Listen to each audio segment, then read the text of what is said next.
all so much for joining us this afternoon. We are so excited to have, I know it's so many people. We have a full house today, which is really awesome and really exciting. And of course, why not? Because we have Shari here. And Shari is an absolute expert on this topic for skills to elevate your leadership and much needed always. So just a few quick housekeeping rules. Well, let me introduce myself. So my name is Jill. I am the client success and event specialist here with Ama La Vida. I also am the health and wellness coach. So I have lots of fun things going on at all times. And so just a few quick things. So if you guys don't mind, I think you're automatically on mute. But because we do have a full house today, if you guys could keep yourselves on mute throughout, that way we don't pick up some of that funky sound that gets picked up. Please, I love that you guys are already saying hi in the chat box. Please use that chat box, say hi, introduce yourselves, throw in your LinkedIn profiles there so you guys can connect. And of course, we'll have Shari's LinkedIn in the follow-up email. But so please go ahead, put all of your comments, questions that you have, put all of those in the chat box. And we're going to save all of those for the end. So there you go. Thanks, Shari, for starting the trend. So any questions you guys have, I will be going off mute and video, but I will still be here. I'll be watching the chat. So any questions that you have, if we do have time to interrupt Shari, we can, but we prefer just to say them at the end, just to make sure that we get everything through and everything covered. And I think that is enough rambling from me. So I will go ahead and hand it off to Shari. Thanks, Shari. Hi, everybody. This is so exciting. Couple of quick things for me as well is once I share my screen, I won't be able to see what you're saying in the chat. So even though we do have a full house, and Jill hates when I do this part, but I don't care if you come off mute and ask me a question and interrupt. So if you're not getting your needs met, just let me know and I'm happy to do that. Also want to let you know that because I can't see the chat, I can't click through and connect with all of you on LinkedIn. So please, I popped mine in there. Connect out with me. Make sure you send me a note and let me know how I know you. Hey, sat in on your webinar. So that way I have a basis. So we're going to get rocking. Oh, look at that. You're looking at my email. Don't peek. Okay. All right, we are ready to rock. Really? Okay, no. Now we're ready to rock. All right, so today we're talking about skills. Hey, Shari, yes. So sorry. Really quick interruption. This is just a side note. Can you click at the bottom captions, CC captions right there, just so we can get the captions going for hard of hearing? They were on. There you go. You're good. Are they on? Just go ahead, click out. You're good. Yay. Yay. Okay. So that's what we're doing today. And we're talking about leaderships. And we are Ama La Vida, which actually means love your life. I don't know if anybody knows that. It's a quiz later for that. Great leaders are not born. They are made. So what we do here at Ama La Vida is we coach across 4 different verticals, leadership being one of them. We also coach in career, health and wellness, and life coaching. As you heard Jill said, she's a health and wellness and a life coach, and she's an awesome coach. But we coach across all 4 because we're trying to really have you love all of your life, not just one piece of your life. Today, we're talking primarily about leadership, but understand that we support other areas as well. This is me. And for those of you who have seen me before on screen know that my cute picture is pre-COVID and my live picture is post-COVID. Happy for you to spout off your opinion in the chat on whether I should go back to pre-COVID hair or stay with rockin' the gray. You let me know what you think. All right, quick agenda is some housekeeping items that we're going to go over. And then here's the questions that we're going to start asking, and the topics we're going to cover is why does leadership matter? Organizing, delegating, showing up, putting it all together, talk a little bit about what you can expect from coaching, and then we'll have some Q&A at the end. All right, so housekeeping rules or notes. Rules are kind of harsh. Today's session is going to be recorded. We're already recording, and it will be shared. Jill will send it out afterwards with the recording and my LinkedIn and any other things that materials that we think will be good for you to have. During our time together now, be present, take notes, feel free to ask questions. That's what we're here to give you information that you can then take back and utilize outside of this webinar. So please feel free to ask questions. Connect with me through my LinkedIn in the chat. Feel free to put yours in. Enroll in any future trainings. ALV puts out at least a webinar a week, many of them free. They're chock full of good, usable information across the board, personal and professional. So check out our events page, see what works for you, and sign up. I try to myself sit in on as many as I can because our coaches here and our partners have such a high level expertise that I always come away having learned something. So I love that part. For those of you who are on the call for professional development, which most of you are because it's a leadership group, ask your employer to pay for any of your personal development. Throughout my talk, and even later, I'm going to talk about other clients that I have and what we do in coaching. And if you think coaching is a good choice for you, and it almost always is, make a case for your employer that they should pay for this, because you can share your learnings, throughout with your team and use your professional development budget to improve yourself in that way. Okay, so the question is, why do you think this matters? Why does leadership matter? What about it is important for us? So some of the things, some of these things, some of what leadership does for us is that it empowers our teams. As leaders, we set the example for our team. So learning how to be a better leader or enhancing the leadership skills you already have really empowers your own team. It also increases morale. And I'm sure there's people on this call who have worked in a place where morale is very low, and you're not as productive, you're not contributing, you don't have that camaraderie feeling that you're doing something positive. So as a leader and being a good productive leader, we also often increase morale by being a good leader. Something else that being a good leader does for us is it gives our team autonomy. And I guess team and autonomy sound like they're kind of opposite words, but they're not. Being able to work on a team and yet still work autonomously are very often synonymous. So as a good leader, if you set your team up for success, your team members should be able to own projects and go do what they have to do confidently, comfortably, and then come back to the team to report out or support somebody else. Lastly, at least for us for today, one of a huge impact that good leadership has is retention. Today, more than ever, we're seeing between COVID, between the markets changing, employees leaving, turnovers are big with huge churn. Some of that is due to poor leadership. I can't tell you how often in my career coaching clients, I get told I had to leave my job because I was in an abusive situation. Culture was toxic. A lot of that comes from how a leader leads their team. So if you're setting up the right environment, your employees are going to stay. Your team members are going to stay because they'll feel productive, they'll have high morale, they feel like they're contributing, and that's what we want.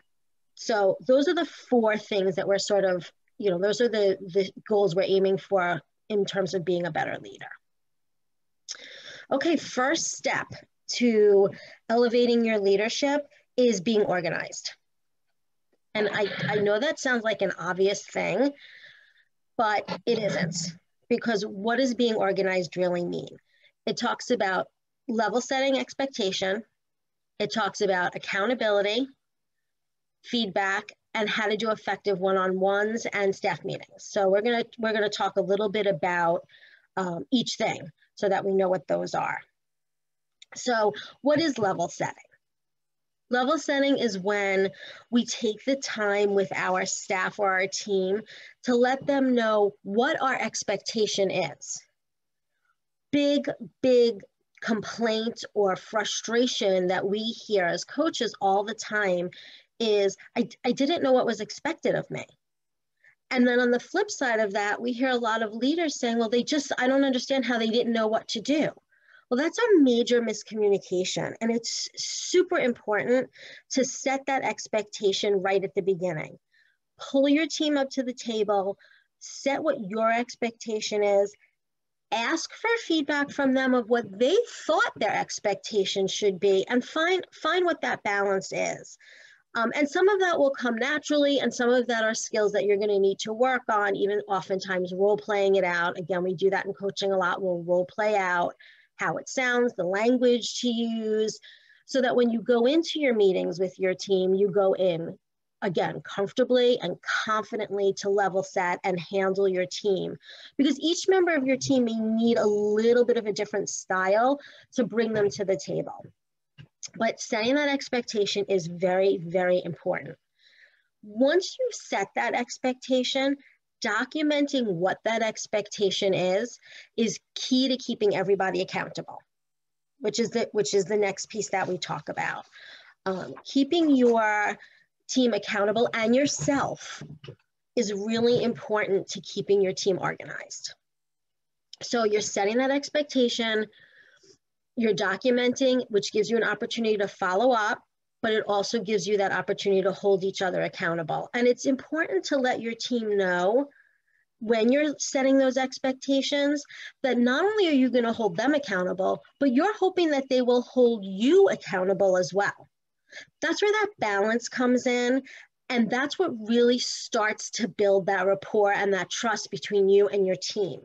And then that goes back to what we talked about just a little while ago about building morale and building trust and getting higher retention, feeling empowered, being more productive. All of those things come right from the get-go at being able to set that expectation. Next thing that becomes important is, and you see how they're building, and that's what we do in coaching a lot. When we work with clients, we start to put these building blocks, like building a house. Like, we know what we want the house to look like at the end, and now organization is laying the foundation. And all of these steps is getting ready for us to be able to put that first floor on. So very important to be able to give and get good feedback.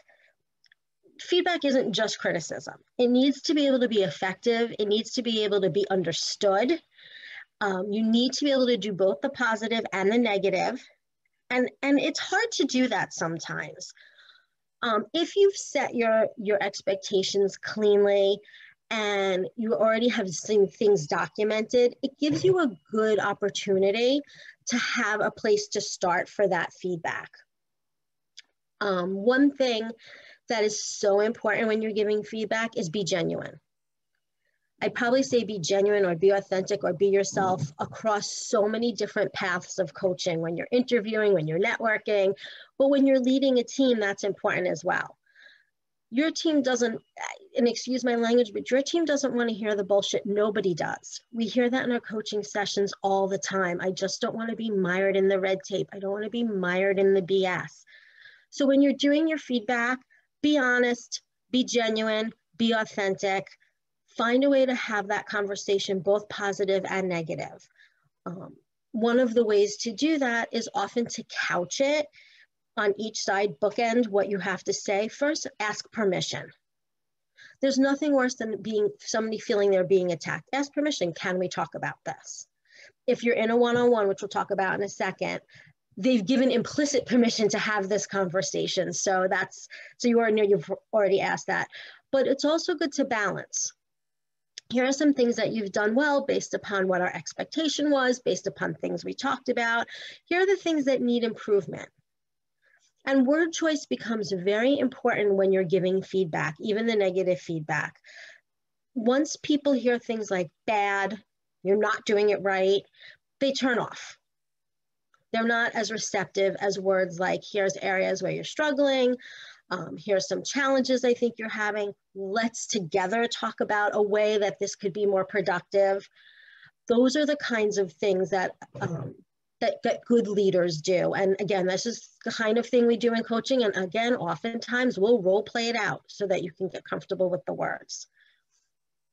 So from feedback, we also then go into having to do effective one-on-ones and staff meetings. So first of all, what's a staff meeting? Team meeting, staff meeting. That's when you have your whole group together at the table. You probably, if you're leading a team once a week, once a month, depending on what your workflow is, find a cadence that works for your whole team. You don't want to do it too much because it gets tiring and tedious and people want to sit at the table repeating the same things. You don't want too long in between because then people feel like they're not being communicated to. And once people feel that they're not getting the information, they make up their own information. And we all know what happens when people make up their own information. It's typically not accurate. So staff meetings, find the right timing. If you're not sure what it is, ask for feedback from your team. How often do they want to meet? What do they think works? Maybe instead of a person-to-person staff meeting, you need a shared communication doc where everyone can sign off daily or whatever works, but include your team in that decision-making. Again, that helps with the buy-in, that helps with empowerment. So how do you do an effective one-on-one? An effective one-on-one, an effective one works very, very well when you're able to talk about wins, challenges, and what they have set up for themselves moving forward. Jill, if you could make a note, I think we have an effective one-on-one one-pager. Could we include that in our post to our friends today? Yeah, we can include that in the follow-up email. That'd be great. So when you guys get the recording, you'll also get, we have a one-pager that our leadership coaches have put together that, again, we use with our clients in coaching all the time. And it's just a template to take you through. It sets you up an agenda.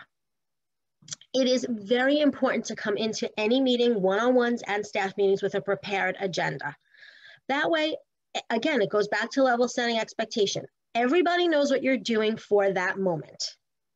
And it gives you a clear path to use. That way, if somebody brings something else up, we can say, okay, this isn't on the agenda today, but let's put it, Jen, one of our leadership coaches, calls it the parking lot. Let's put it in the parking lot for now, and maybe we can get to it later, but then we'll bring it up at another meeting so it doesn't get lost. And it's just a great way to think about it. So you're not just like, you're not poo-pooing it, you're putting it in the parking lot. We're gonna get to it, but you have to stay in the waiting lot right now.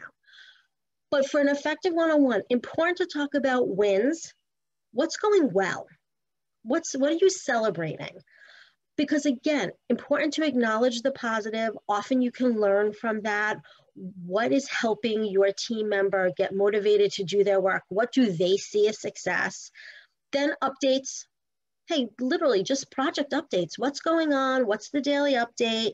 And then things that are challenging, things that may be concerns. Important to open up that sort of dialogue for them to feel comfortable to say, hey, this isn't working for me, without retribution. For your team to feel like you're partnering with them to get to whatever the next step is, whether it's a big project, whether it's personal development, whether it's professional development, you want to be able to open that flow of communication.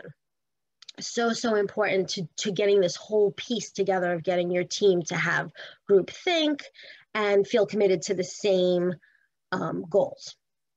All right, now we're going to move on to the next piece, which is, what does delegation mean to you? Again, I'm actually going to quote Jen, one of our leadership coaches again. She always says this: delegation doesn't have to be a dirty word. And what does that mean? Why does it not have to be a dirty word? Because when we think of delegation, it always comes in the negative for us. And we say, this means I'm just foisting my work on somebody. And that's not what delegation is. Delegation is the ability, again, to empower your team to do work so that you as the leader don't have to do it all. I'm sure we've all heard the word micromanage.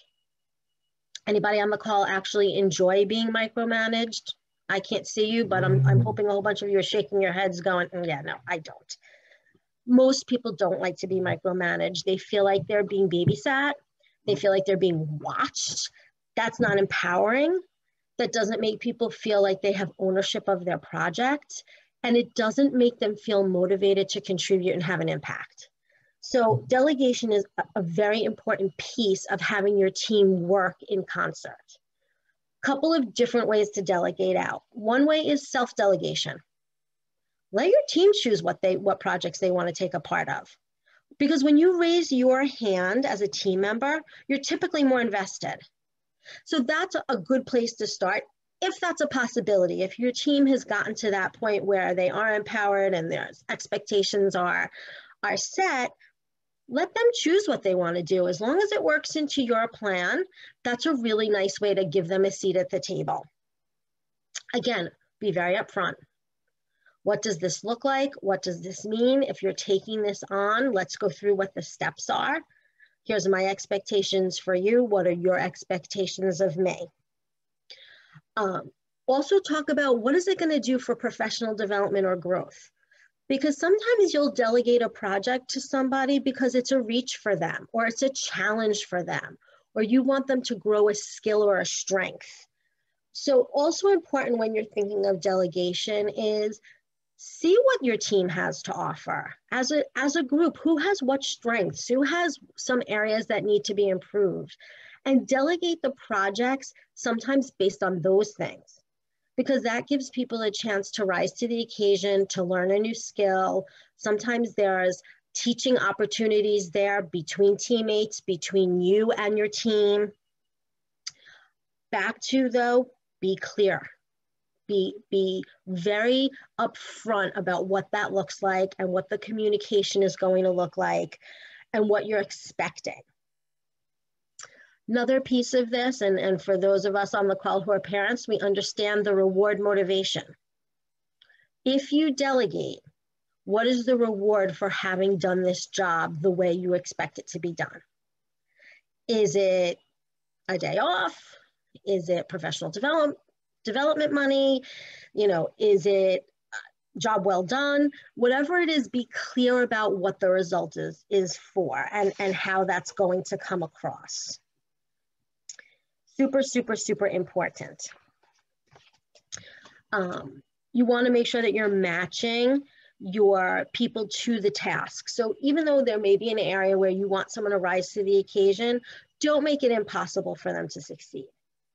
Because again, we're going back to that whole morale situation with your team. If you set your team up for failure, they are not going to be happy with you, and then you're not going to have that rapport that you're trying to build.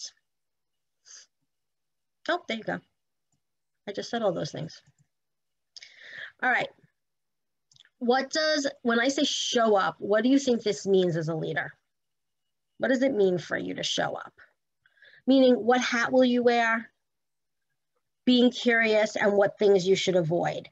When I say what hat will you wear, what I'm talking about is, as a leader, are we talking about being a coach, a manager, a trainer, a consultant, or a mentor? And there are some differences about those things, and you have to know when to be which one. So oftentimes a coach guides, right? As coaches, we guide. That's what we do. And when we work with clients, very often I always say we're like your GPS. Or have you ever taught anybody how to ride a bike? You kind of run behind them holding on, but they do all the work. That's what coaching is. We run behind you on the bike. We hold it, we take our hands off, we hold it, we take our hands off, but you do the pedaling, you do the steering. So that's what a coach does. And oftentimes as a team leader, you need to take on that role of coach. You can't do everything for your team. And you can't tell them exactly how to do it, but you can guide. Being a trainer is very much showing exactly how you want it done and having your team mirror what you're doing. A consultant is someone who asks really probing questions and also sets the stage for how you might want to do something. And a mentor is someone who's been there and has done it, so they can act as a sounding board. So what hat will you wear when you show up as a leader? You need to be able to wear them all. And the key is knowing which one is the right one to wear at a certain time. Even in coaching, and as coaches, like I said, we're GPSs, I have physically moved my hand in a coaching session, say, okay, I'm taking off my coaching hat now, and I'm giving you my opinion, or I'm putting on my consulting hat so we can talk this through, or I'm going to train you on something. I think I actually have some of my clients on this call, and I hope they're not laughing hysterically because I physically move my hand when I do it. Because I think it's important to be clear with, if you're in a coaching situation or if you're leading a team, it's important to be super clear with what's going on, because then it does not become confusing. So going back to the beginning of our conversation today, be clear, communicate, level set your expectations. It makes a huge difference to how your team will respond to you. Okay, so then you want to be curious. And what does that actually mean when you're showing up as a leader for your team or showing up as a coach? What does that look like to be curious? That means asking questions. And we're not talking about yes and no questions. We're talking about questions that give answers that are open-ended, and I'll explain what an open-ended question is if you don't know, so that you can gather information. An open-ended question is something that requires a narrative for an answer. How are you fine is a closed-ended question. Anything that could be answered with just a yes or no and doesn't require any other narrative is a closed question. As a leader, those kinds of questions don't give you a lot of information to know what your next move is with your team. So you want to make sure you're asking the right questions, and be curious about what those questions are. A lot of, tell me about that. You definitely want to try to avoid why questions and leading questions. I will tell you personally, I struggle with the don't ask the why question. I like the why question. I like to know the reason behind things, but often when you ask your team a why, it puts them on the defensive. So trying to avoid a why and ask what about that? What would you do? Tell me about that choice. Things that get people to think in that global way gives you as the leader a tremendous amount more information in terms of how to lead your team, how to be a servant leader, which is a lot of what we're talking about today falls under servant leadership, which is where you are helping your team be better rather than them helping you be better. And when we do coaching, and I have a couple of clients that I'm coaching this on right now, it's finding your style of leadership, how it serves you, and how to communicate that to your staff and your team. Because I said this earlier, your team needs different things and different things at different times. So being tuned into who they are and what their strengths are and where their challenges are and what style they like to communicate in makes a big difference with what kind of contribution and impact you'll get from your team.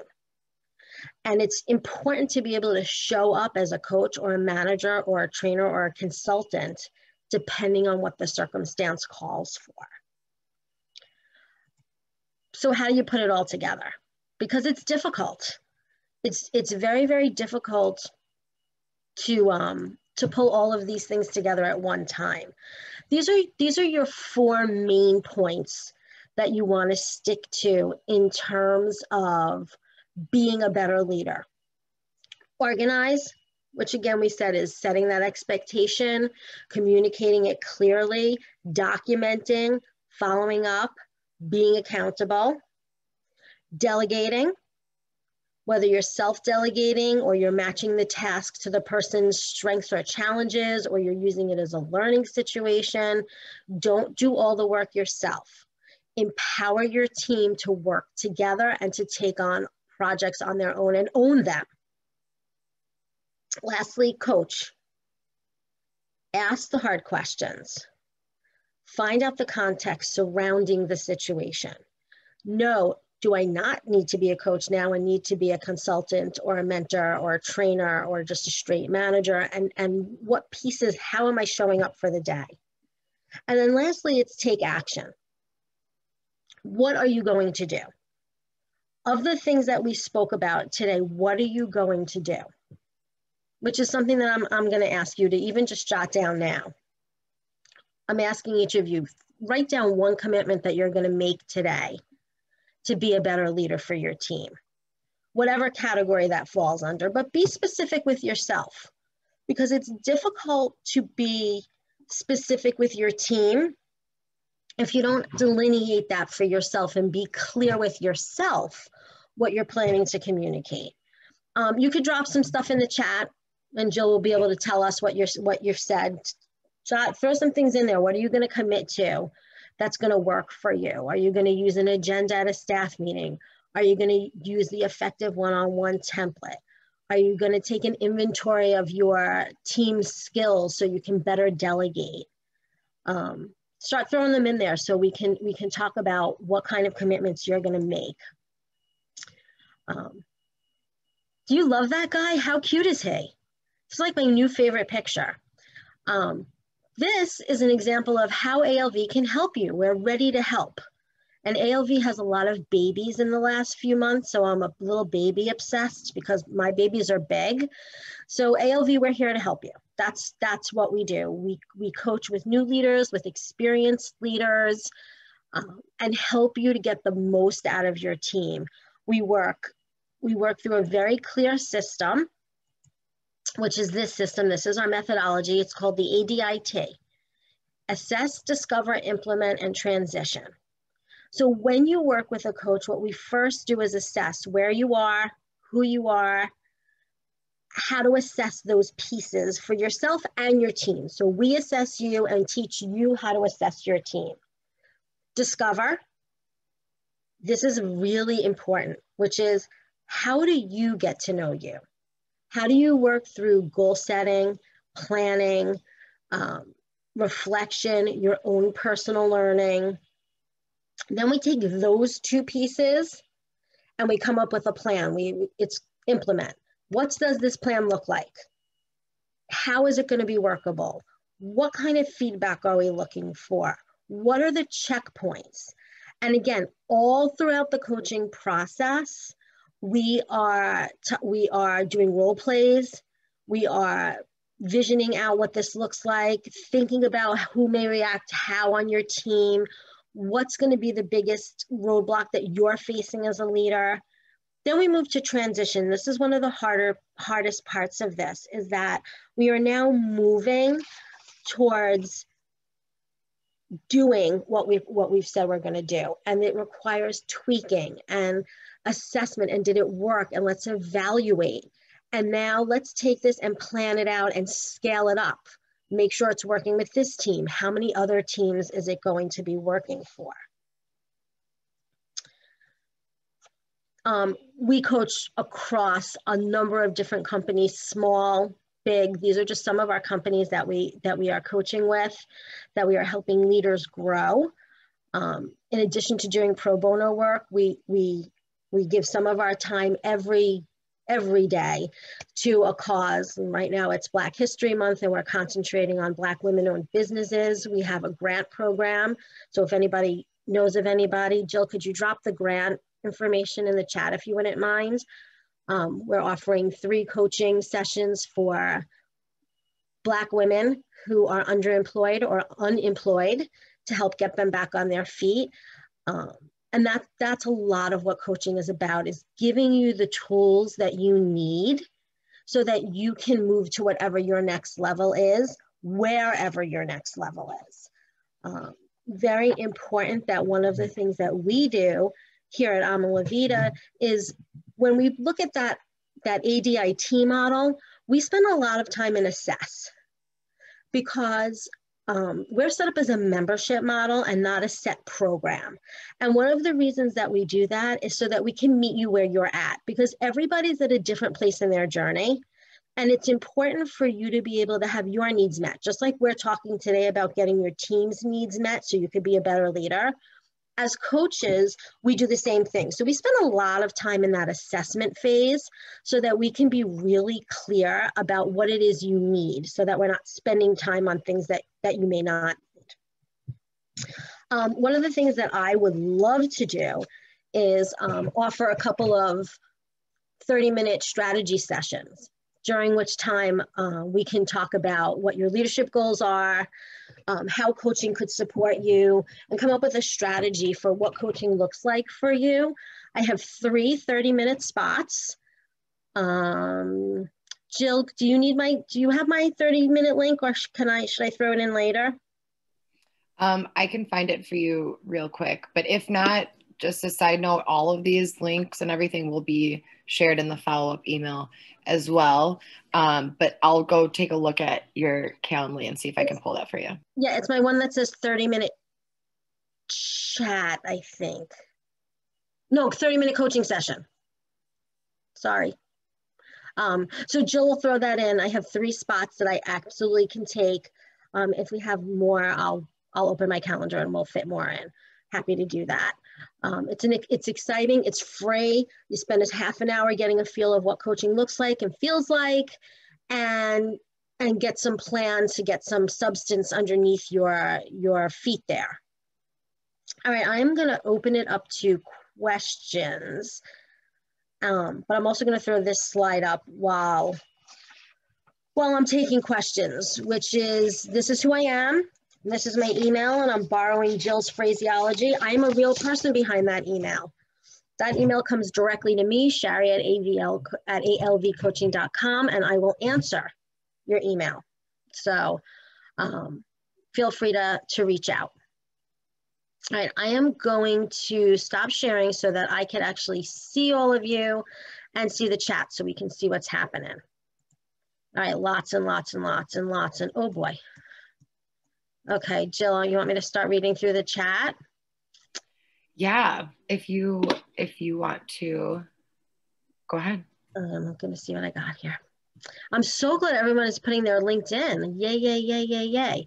All right. I didn't see a ton of questions come through, but actually, I don't think I see any questions come through. Oh, just kidding. Joseph, how do you rebound from failure as a leader? Oh, how do you rebound from failure that is a great question, Joseph. So in terms of, well, first of all, you reframe it as not a failure. We don't really fail. What we need to do is reframe it so that that we can pick and choose the pieces that are roadblocks and barriers, and talk about the context surrounding the why of what happened there. But in all honesty, it goes back to being clear with your communications and genuine to your team. So if you have failed your team, or if you feel like you have failed your team, you need to own that. You need to own that for them. You are not above whatever the rules are or the societal norms that you've determined work for your team and your group. So one, you have to own it. And then second, you need to be clear with the expectations going forward so that whatever happened doesn't happen again. That's where assessment and tweaking and reevaluation become very important to your process. So if you, I'm not saying that you will never have a failure or a challenge or a roadblock if you follow these rules, but you reduce the numbers of roadblocks and challenges you'll have when you're communicating clearly and documenting clearly, because then there's no misunderstanding about what the expectation was, what the outcome was supposed to look like. And oftentimes you can catch those little sort of slip ups throughout the process rather than waiting till the end. So that's an area where you want to spend some of your time. I love, I'm scrolling through the chat, and I love what some of you are doing.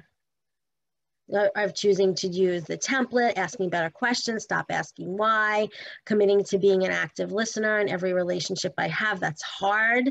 Using an agenda, being a coach and mentor. It's really, really, it's important to start putting these things into place, and it's not so easy. Learn to ask better questions so that people don't get defensive. Oh, that's such a good one, Erin, and it's so hard. Some of these are so hard to do. How can we get the template? Faith, we're gonna include it when we send the recording out. We're gonna send the one-on-one template, and the one-on-one template also has some questions to help you phrase questions better, and a blank template for you to just be able to copy and use digitally or in print. So we have those things also. As a leader, how do you become effective while being empathetic? Too many times I've seen people take advantage of my kindness in order to self-serve themselves. Oh, such a good question, Joseph. Being effective and being empathetic are not mutually exclusive. You can do both. Being empathetic is a super important piece of being a leader because it humanizes you and it humanizes your team. And that's something that we, over some of the years, have really lost in terms of leading people. Is we think of the word lead and we think of all of the very harder or more aggressive ways to lead when there's a balance to leading. So if you think that people are taking advantage of your kindness, then again, go back to setting an expectation. What are the guidelines you're expecting your team to follow? And it's okay to say no. It's okay to say no in some cases, and that's not being empathetic. It's setting guidelines and sort of societal rules for your group.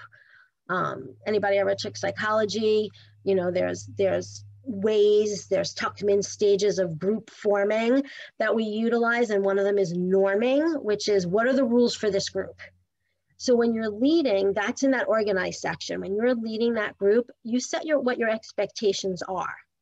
And when somebody is not living up to them or doing less than, more than what the expectation is, in your case, taking advantage of your kindness, it's okay to say, hey, this is not acceptable behavior, or this isn't what works in our team.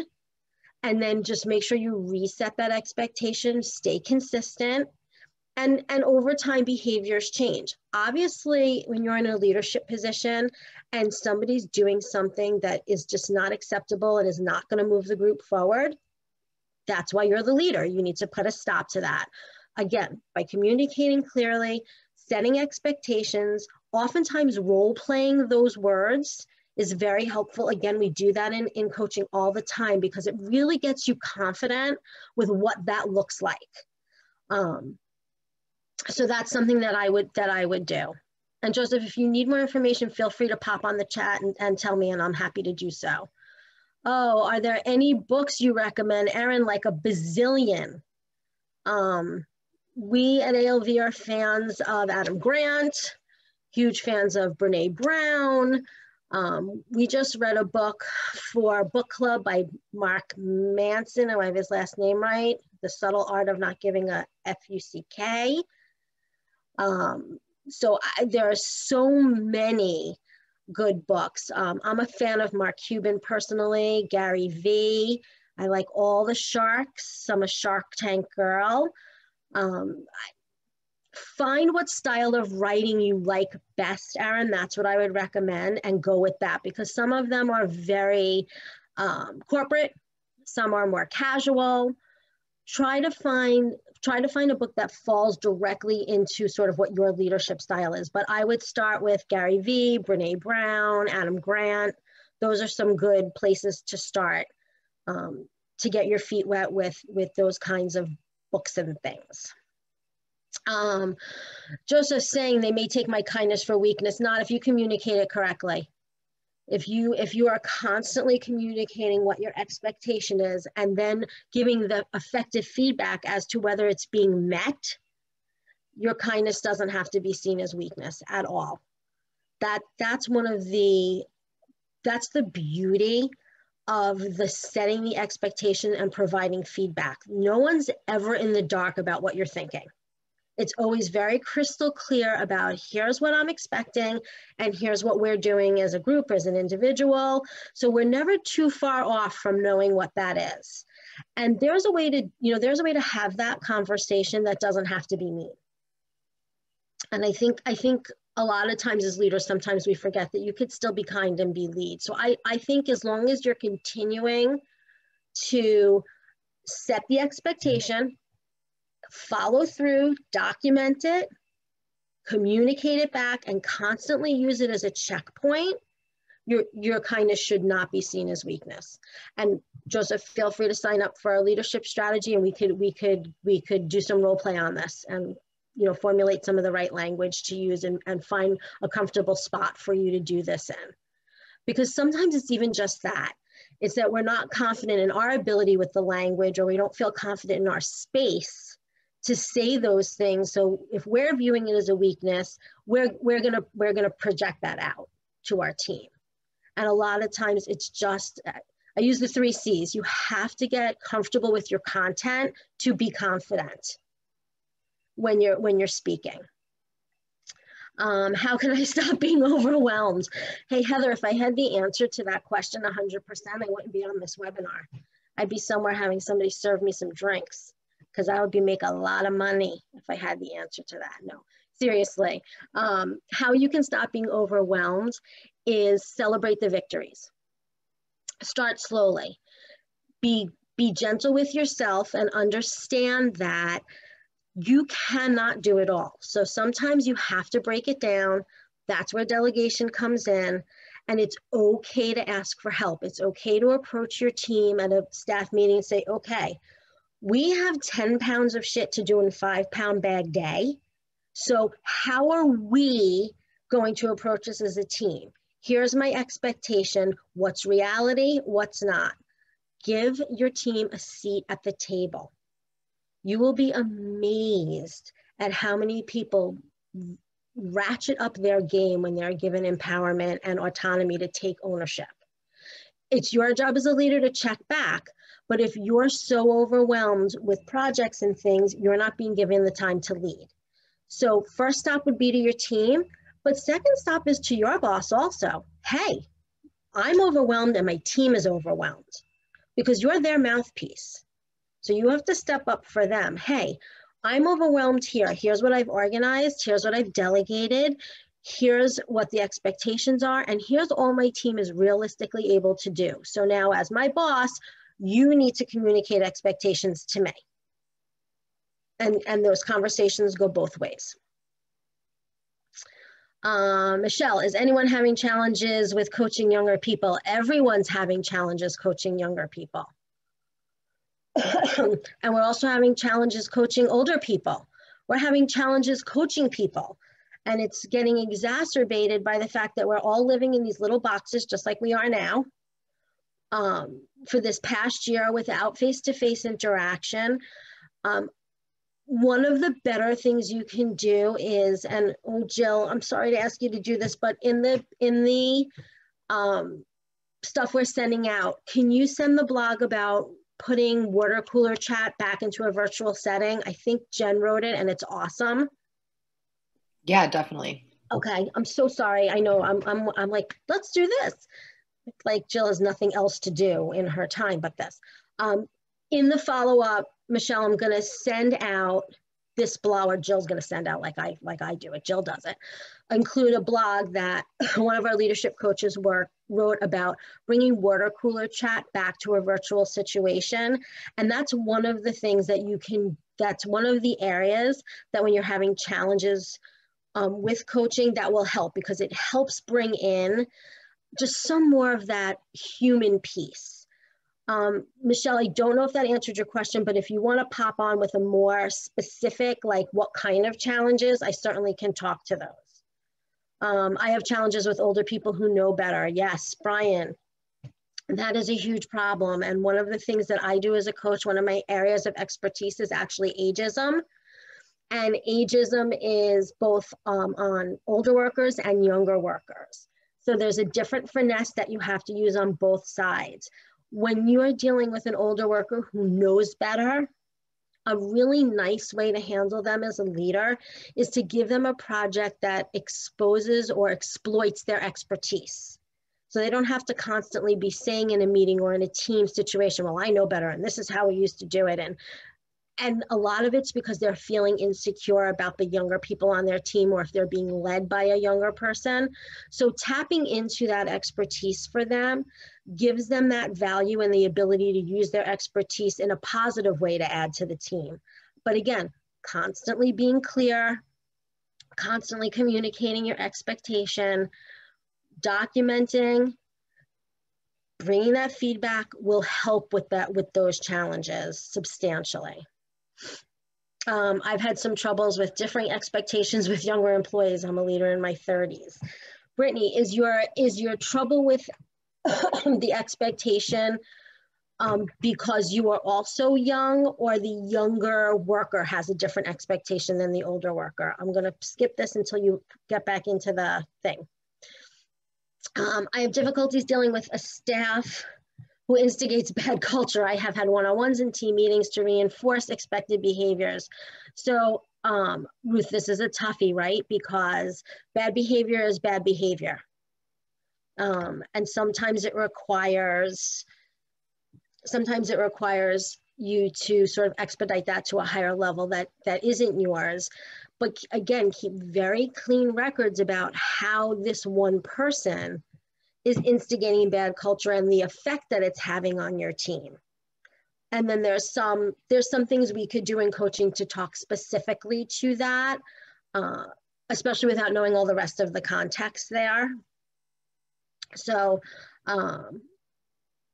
Ruth, feel free to also sign up for a leadership strategy. I'm not trying to put off your question. I'm watching my time and I have a bunch of questions. I want to try to get to the ones that I can answer more succinctly.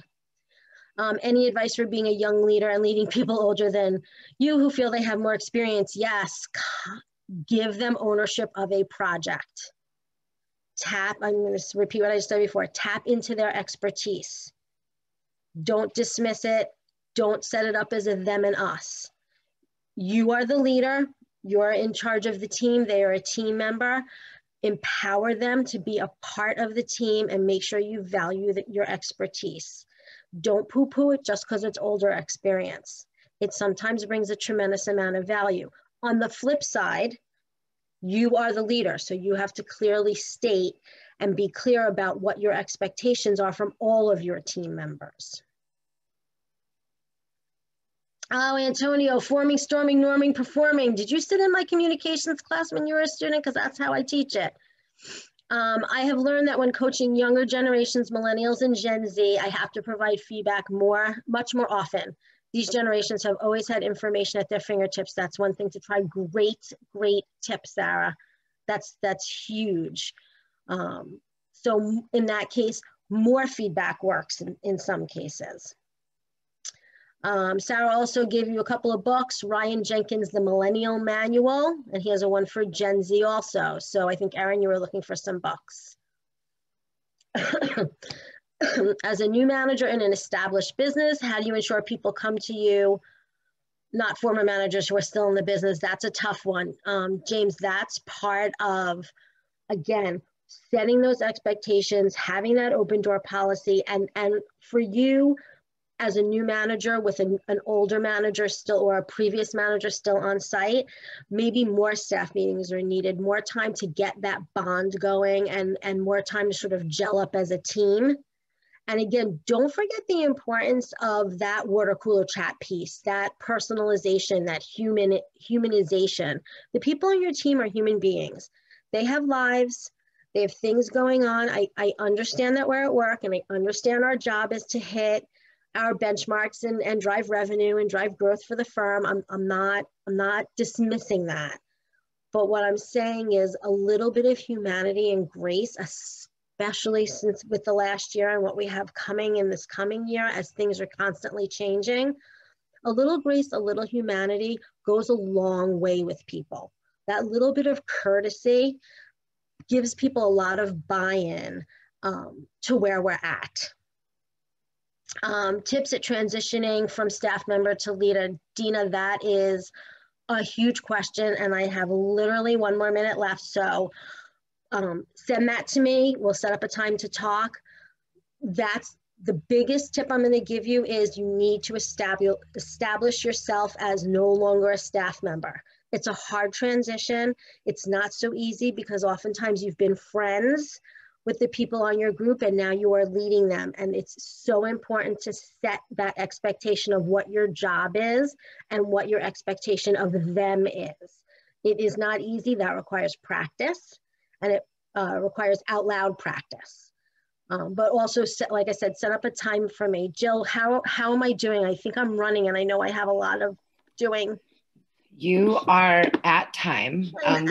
We did start a few minutes past, so if people want to stay on, we definitely can. We started about 5 minutes late, but I know we have busy people here. So if you guys want to hop off, you can. But how many? I think there's only a couple more. Okay, cool. Just go ahead, spitfire them, and then if anyone has any lingering questions, or if you want to take time to dig into some of these questions a little bit more, please take advantage of that strategy session with Shari, so that way you can dig into some of these questions a little bit deeper. But enough talking. Go ahead. Go, Shari, go. Brittany says the younger worker has different expectations on millennial manager. Yes, they do. Again, back to like the very first thing I said, find out what their expectation is and then make yours clear. Constant communication is so key to being a good leader. How do you coach someone on how to think, how to ask the right questions and use reasoning to come up with solutions for the problems? That's your job as the leader, is to, if you have to break things down into tiny baby steps until you're starting to get the flow and the responses that you feel are important to get, then that's what you have to do. You take the questions, break them down, sometimes do it visually. That's what staff meetings are for. Break it down into pieces. If you have an end that you want to get to, back into it and break it down into tiny little digestible pieces. And the more you do that, the more your team will start to see the process that you like to use. And it becomes like muscle memory. A lot of it is practice. You can't always coach them on how to think, but you can show them the process that you like to use. And the smaller pieces you break it down to, the easier it is to digest. And once you start to see success from that and the team sees success from that, then you're building. You're constantly building on those celebrations. And again, it goes back to empowering your team, getting the morale up and having them see, hey, look what we did in our staff meeting. Hey, look what the result was. Sharing the results, sharing the celebrations with your team is super important as, excuse me, as a leader. When you take all the credit for yourself and don't share that with your team, it breeds contempt. Because if you're working as a team and you're empowering your people to do certain things, let them have the reward. That's a shared reward. Again, builds empowerment, builds rapport, builds morale. All of that equals more productive, contributing individuals on your team. I think I got all the questions. Thank you all so much for being on the call, and please reach out. I have those strategy sessions. I want to give them away, so please sign up for them and reach out if you have any questions. Awesome. Thank you so much, Shari. And thank you all so much for showing up, for asking really great questions. Yes, thank you for the applause, Emily. Shari. Yes, and like I said, any lingering questions, feel free to reply back to that, the follow-up email that I will be sending out tomorrow. Oh, Shari, look, you got little claps on. I don't know if you can see the little emojis popping up. Oh, how fun is that? You guys must know Shari really well to know that would just absolutely make her day. So thank you guys. Yay. All right, everyone. I want to clap. Can I do that? I'll show you, Shari, so you can do it next time. I know, wait, I got it. There you go. Yeah. Awesome.